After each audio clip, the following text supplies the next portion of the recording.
Hey guys, it is Jenny and Mirna here, and we are your Naughty Nutritionists live in the flesh on this beautiful, beautiful Saturday morning. Hope everybody's enjoying their weekend so far. In Sarnia, it was promising rain, but now it's beautiful and sunny and warm and nice outside, so I'm going to hit up the patio after. But right now, we're just here because we wanted to introduce ourselves, tell you guys a little bit about how we got into the nutrition game and how we came up with the Naughty Nutritionist as a brand, as a blog, as a company. And yeah, we just wanted to share our stories with you guys. So, yeah. If you have any questions, I see we do have a couple of people. So if you have any questions at any point, just type them below or say hello. Yeah. Yeah. We love friends. Yeah. So I guess we started off about a year ago, and we started off with the Naughty Nutritionist being a project. It was initially, we had plans for a book. We wanted to do a cookbook with a bunch of recipes that were developed by nutritionists across Canada. We ended up receiving about 200 recipes, which was too much for us. So we thought, let's put it on a blog and showcase all these recipes. Kind of turned it into what we focus on best, which is getting people out of the diet mindset and showcasing foods that are loved by everybody, like pizza and pasta and chocolate, and making them a little bit healthier for you and teaching everybody about balance. So that was like kind of the concept that we started off with about a year ago. I think that both Mirna and I could agree that something got a little bit lost along the way. We started focusing more on everything nutrition because we wanted to put out as much useful information out there, and we got a little bit overwhelmed with what was happening and all of the information we were trying to put out there. It got kind of carried away. So Mirna's parents came. We had an opportunity to take a break and kind of like sit back and think about what we wanted to do with the Naughty Nutritionists. And it all comes back down to our stories. Yeah, so we want to share them with you today, and I guess explain to you what the pieces. Yeah. And I think for both of us, we can sort of relate somehow to these stories.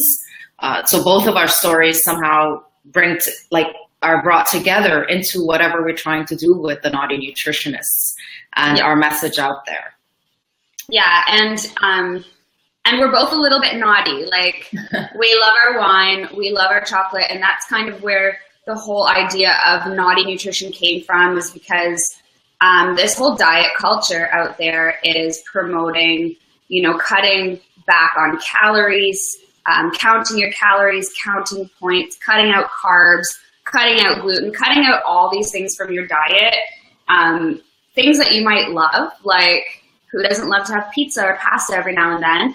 But there are some diets out there that say, no, absolutely not. You cannot have any carbs, which is just not a sustainable thing. So we're naughty because we say, yeah, go for it. Like, just learn balance, right? Yeah, and there's a lot of those scare tactics, especially with food and those viral headlines.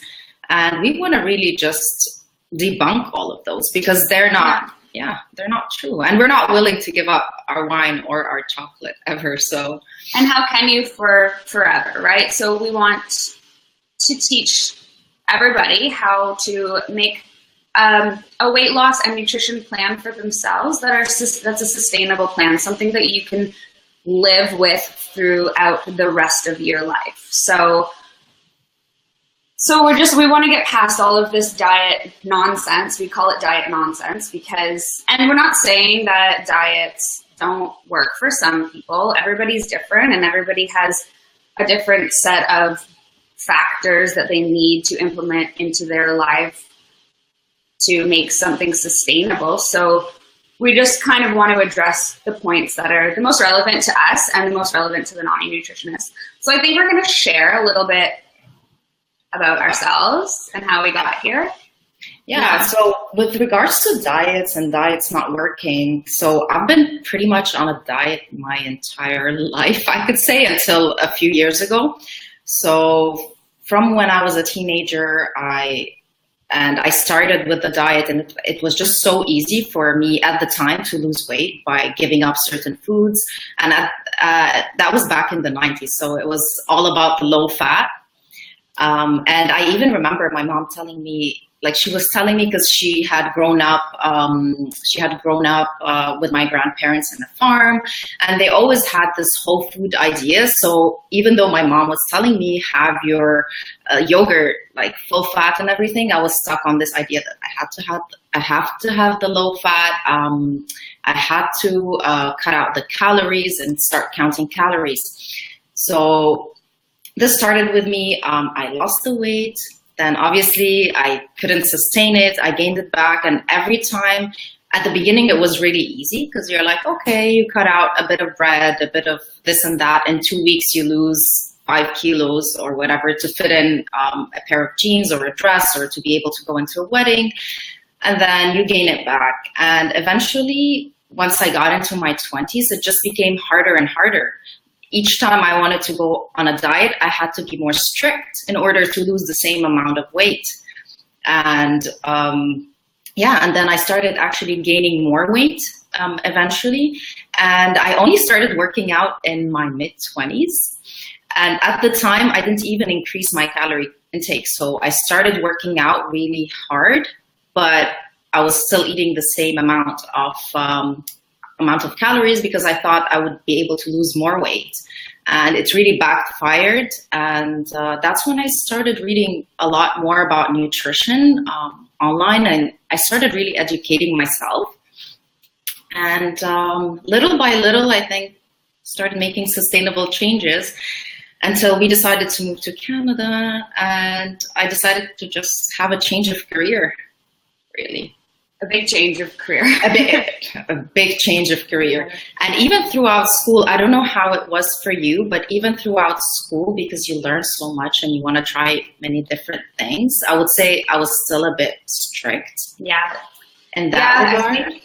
I think with the nutrition school, it's just a different kind of strictness because you're learning, well, you can also become a hypochondriac and you think that you have everything, but you're also learning about, like detoxing and this and that, and you try to apply it because you're applying your knowledge, but then I think sometimes it swings too far into that whole idea of like, you have to eat so clean all the time or else it's going to result in illness later on, which eating good is a good preventative measure for the future, but you don't have to obsess about eating 100% clean all the time because it just becomes another obsession. And that's like exactly what we try to reinforce, is that anything that's obsessive is not good for you. So, and it was the same thing for me. Like you touched based on a lot of points with your stories. Like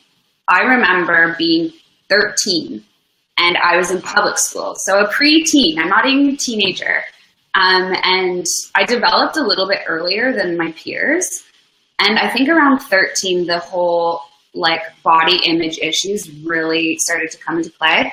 And I was not eating lunch at school. And I remember my closest friend taking up this issue to my teacher. And they brought me into the principal's office and they were like, look, like we're concerned about you. You aren't eating lunch.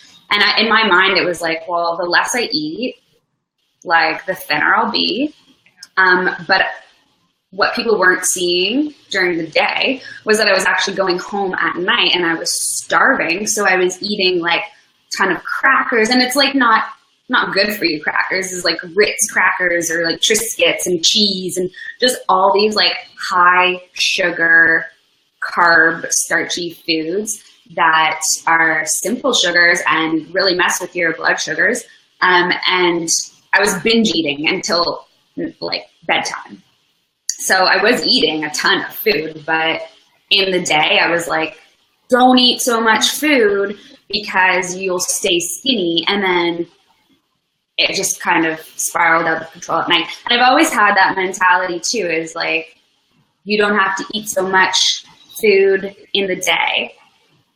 And then you can maintain it at night. You know, you won't eat as much at night either. But then reality sinks in and you always eat a lot at night when you cut out during the day, right? So it's the same thing. It's like that diet mentality.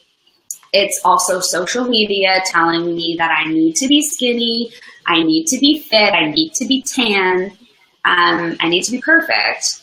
And I think that's one of the biggest issues as well, is that this whole diet society is saying look a certain way, when really, why? Why do you need to be skinny? That's not the natural way your body's made. Then embrace it. Embrace the way that your body should be, right? So, but back then, that wasn't what was on my mind. And then nutrition actually came to me from somebody I know who was ill, and I wanted to learn more about cooking and more about the foods to help them out. And then when I got into school and we started learning about diets and learning about how they actually work for your body and they actually don't work for your body, that's when I started to see that I can let go a little bit, and I can eat the way that I want to eat, and I can have pizza and I can have like certain carbs, but I need to learn how to balance it out with the other things in my life, and find out what foods don't work for my body. And that's kind of very similar story. And I think both of our stories bring us back to why we started Naughty Nutritionists as a brand and a company. Yeah.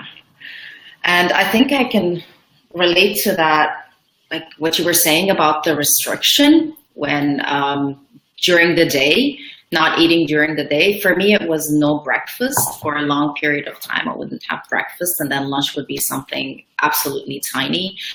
And then later on, once it started to become more balanced. It was about, okay, I'm going to be very strict from Monday to Friday, and then weekend is all out. Yeah. And okay, maybe we do have a bit more fun on the weekends, but I don't have it with that mentality anymore. So if I do want to go out and have something on a Wednesday, well, what? Yeah. And we also know now that if we do go we're going to a party or we're going somewhere where there's not a lot of like salads or, fresh vegetables and fruit, then we know kind of how to balance it out with the rest of our meals during the week and during the day, so that we don't go into this frenzy of just all like eating a ton of, pizza and pasta and all these foods. And then weeks and weeks go by and you're like, what happened? It's about the choices, right? So, yeah. So I think about what makes you feel good. Yeah. Yeah. I know now that certain kinds of red wine does not make me feel good, and it's very sad, but it is what it is. So again, bringing it back to the Naughty Nutritionists, I think one of the main things that we want to do is we want to show everybody that food can be delicious, because a lot of times people think healthier food, and especially with vegetables can taste amazing. Mm-hmm. Of course. So all you need to do is dress them up a bit, cook them properly, and then... Yeah. Or add them to things, soups, stews. Vegetables are great, and they're great for you. And we want to also teach about, swaps, because there are so many ways to recreate your favorite food so that you don't have to give it up. Like, you could have pasta all the time, but like how to swap it out for a little bit of a healthier version, maybe not so cream heavy, or you can learn a vegan cream sauce instead of doing a dairy-based cream sauce. Stuff like that is, we really hope to start implementing more of these tips. And we're happy that we're back to the basics with the Naughty Nutritionists. It's taken us a little bit of time to get here, but we really do want to focus on weight loss and nutrition for people who just absolutely love food, and for people who are sick of dieting and who don't want to follow these trendy diets and always have to go back to them, and just learn how to maintain weight loss, lose weight, or even just get healthier without all of that, just with listening to your body and making better choices. And we've put all of this, so we've put all of our naughty secrets, as we like to call them, into a little book. So it's the 10 naughty secrets to never diet again. And because both of us love chocolate so much, we put in some chocolate recipes within that book. And we're going to put the link up just above and below the video. So you can just click the link and you can download the book. Yeah. And I guess that's it from us today. Let us know if you guys have any questions. We're here. And yeah, if you have any questions, put them below. If you have, if you're looking to healthify any recipes, or you want any naughty recipes to be healthier, also let us know. So have an awesome weekend. I think I'm gonna go out because we got rained on yesterday. Yeah. And I didn't enjoy it so much, but today looks fantastic. So yeah, enjoy it. All right. Bye guys. Bye.